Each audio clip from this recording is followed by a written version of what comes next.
I'm working on the book nook, and I thought I'd take the time to show you how I'm making these super simple window frames. This is a great method, especially if you need several the same size. Start off with just a piece of foam, of course. First, I'm going to decide on what dimensions I want my window to be. For this build, I'm going to go with a 1 inch by 2 inch frame. I'm going to start off by ripping this down in half. And I broke the wire in my peroxide, so I'll show you how I do that. This wheel here, I'll move my fence out of the way. I open this, and this is this is what locks the wire down inside the table. Pull the broken wire out. Give it a good, couple inches really, so there's plenty to grab onto. Tighten this, and then I tighten this all the way down really good. And there's a little groove right here the wire fits into. I lay the wire into that slot, tighten it up, back the spool up so that I get tension. I give a little bit of pressure on the arm, just a little bit, press it down just a little bit so I get a lot of tension on that wire. Tighten this down. You hear that almost sounds like an instrument string. It'll slack when it gets hot the first time too, so you may need to go back in and tighten it again once it's been turned on the first time.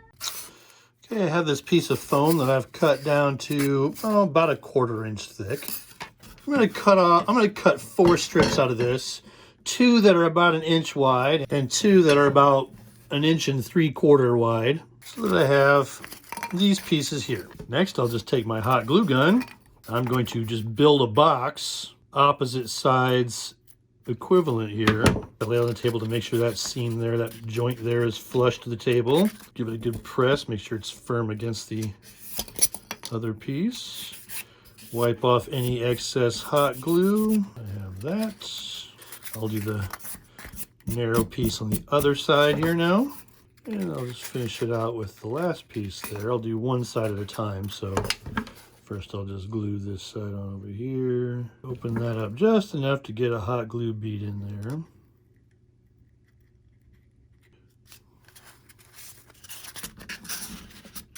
You can make these window dimensions anything you like. All right, so you have this. I'm going to go in first and for this most bristle set, lay in some wood grain on the faces of these. I'll add that to all the sides as well.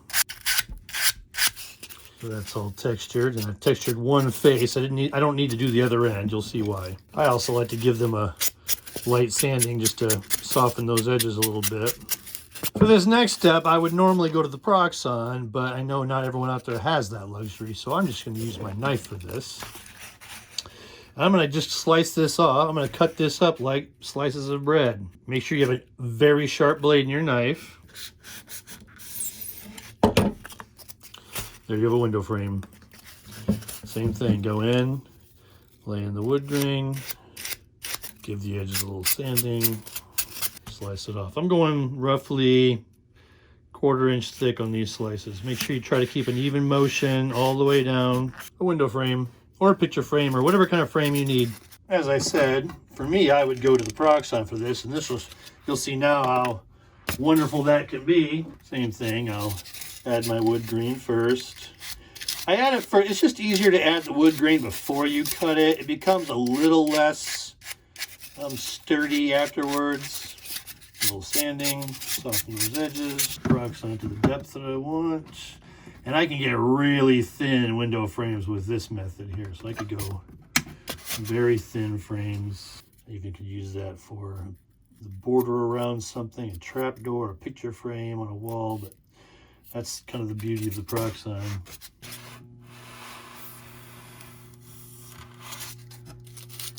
And you have super simple window frames. Of course, once I have these, then I can start to assemble my windows. Go back and watch my Windows videos if you'd like to see the rest of that job. You want to add some muntins to these windows? Let's do that. I want a piece of foam that's considerably thinner than the frame.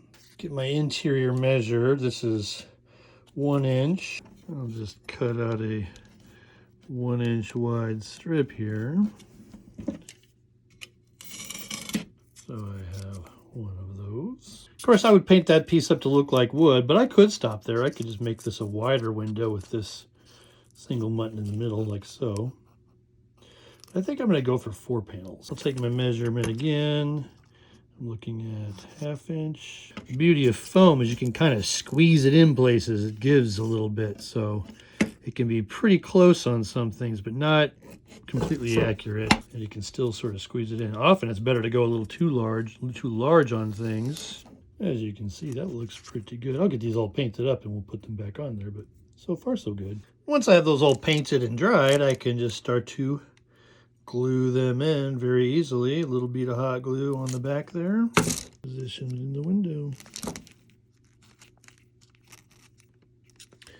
Right where I want it, in just about the middle.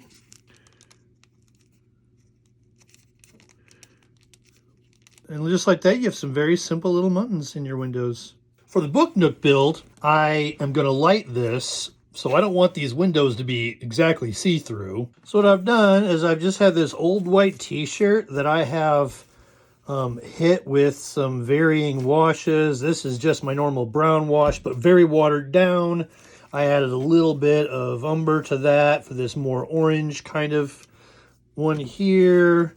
Here I have a mix of my brown wash and burnt orange, all very, very watered down. I just wanted to kind of lightly stain this cloth.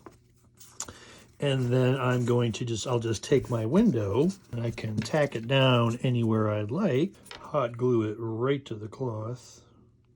This is essentially a very simple curtain. You could do many colors, obviously. You can make a wash out of any acrylic paint. Take a purple and just water it way down, make a wash out of it, and just stain the cloth, whatever color you want. I just want something a little more gritty, and I think my book nook is going to be an alleyway, so I want something that's going to look like it belongs in an alleyway. Nobody pays much attention to those back curtains, the curtains on the back of the building that are just in the alley. All right, that's tacked down. I have this great little smaller sized self-healing mat that I use. Take my knife and just cut the cloth out. And there you have that. And when the light shines through there, of course, it'll glow that color of that cloth.